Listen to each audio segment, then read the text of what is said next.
Hello, my name is Grace. Welcome back to my channel. And if you've never been here before, on this channel we talk about how to live your best intentional life, but also just like realistic, you know, because who's out here able to live a perfect life every day? Not me. Probably not you either, which is why you're here.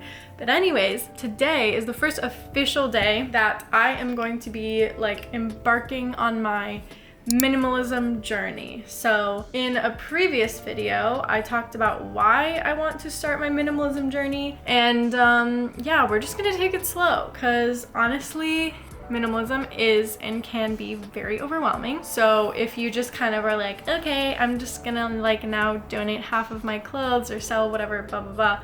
That's a lot to, you know, wrap your head around. So today we're gonna be laying the groundwork. So we're gonna be doing the prep work and getting ready for the like room by room cleanses, I'm gonna call them. So let's get into it. The first thing that we have to address is the fact that the whole root of minimalism and all of this stuff is basically unsubscribing from the idea that you need to buy things to make you happy. So I talked about that in my last video about how obviously this idea is fed to us since a very young age and how I definitely fell trapped to that and yada yada yada. I'm sure a lot of you could relate. Watch my other video if you want to kind of understand where I'm coming from in terms of all of this. But essentially what I'm going to do right now is try to unsubscribe myself from all of these promotional emails.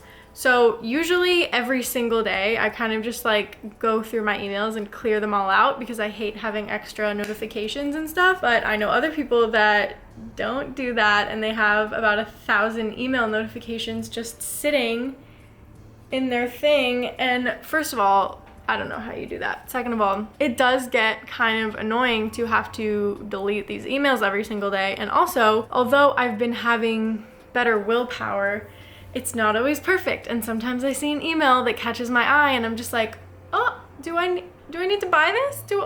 No. So we're nipping it in the bud. Let me just show you.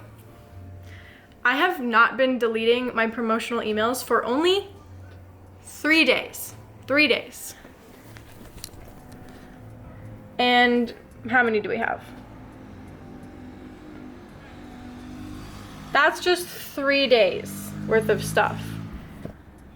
So like, that needs to go. Having the temptation right in front of your face is definitely one of the main problems in terms of capitalism and trying to go minimalist. It's really hard when it's just being dangled in your face and you already have kind of weak willpower like me.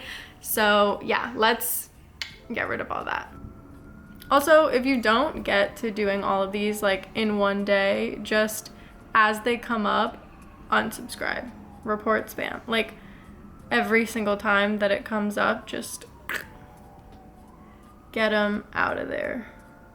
All right, and then when you finish scrolling through all your emails and unsubscribing and hitting spam on all the stuff that is telling you that you need to buy something, we are going to move on to thinking of our guiding questions. So I got this idea from a video that Michelle B made. Love her content.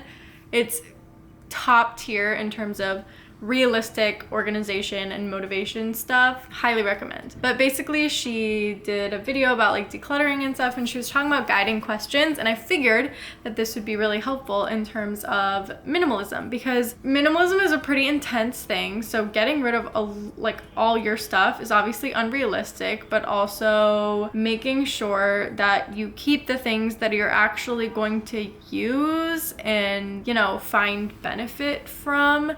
So it's kind of gonna be like a combination of like Marie Kondoing and like, does this spark joy? And also like, realistically, does this enhance my daily life? Blah, blah, blah. Good guiding questions would probably be, do I use this? Do I plan on using this again? If I haven't used this, maybe give yourself a set time of, okay, I'm not using this yet, but I really want to get into like making pasta, for example. So if you have like a pasta maker and you haven't made pasta in 3 years and you're like, okay, but I really want to make pasta. If you don't make pasta in the next 6 months, I would say donate it or sell it, because it's not going to happen. The things that you don't actually use are the extra things in your house that you need to get rid of if you're going on the path of minimalism. On that same thread, I would say a good exercise to do in the next week or two while you're like prepping or whatever, if you're thinking about like minimalism, or if you're like ready to start taking the steps with me, just write down all the things that you interact with on a daily basis. So those things are the things that you would obviously want to keep because you are using them all the time. And for some people, I know that this is my situation and it's probably other people's situation as well. If you live with other people or other people's stuff, there are certain things that you are not able to get rid of because they aren't yours. So I would say in those 2 weeks, if you live with someone that is maybe not on the same minimalism journey as you or whatever, I would say you could maybe just have a conversation with them and say, hey, how do you feel about this thing that's in our shared space or whatever? Do you mind if we maybe donate it or sell it, because neither of us really use it? So kind of like having those internal thoughts, writing down what everyone's using on a daily basis, and then noticing the things that people aren't using, and maybe starting to figure out a plan of donating, selling, or at least moving them into a storage space or area so it's not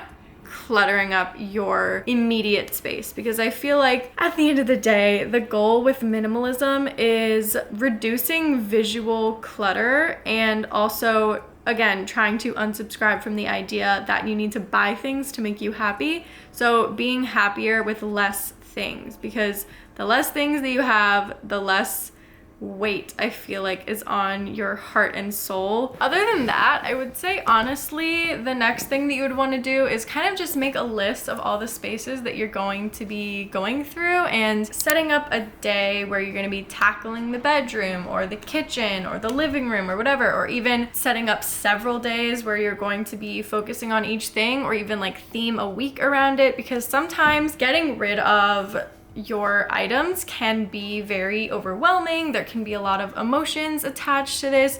So really just giving yourself the time, like planning out, this has to be done by the end of like this given week, trying to set deadlines for yourself, because otherwise there's a really good chance that you're just gonna keep pushing it off. So plan out the days that you're going to be working on each space in your house, and really just thinking about the things that serve you in your life on a daily or weekly basis, at the very least on a monthly basis. If there's something that I think you only use like once a year, I don't know.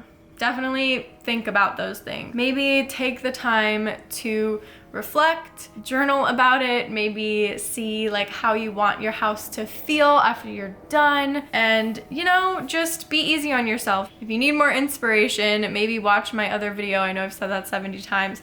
Watch my other video to see where I'm coming from, or the documentary Minimalists Less Is Now, because that gave me a lot of perspective, and I'm probably gonna watch it again this week before I make my whole list and start this process again. But those things kind of give you a good framework of what you really need, you know, in your life. And yeah, I wish you guys the best of luck, and until next time, I am sending all of my love. Bye.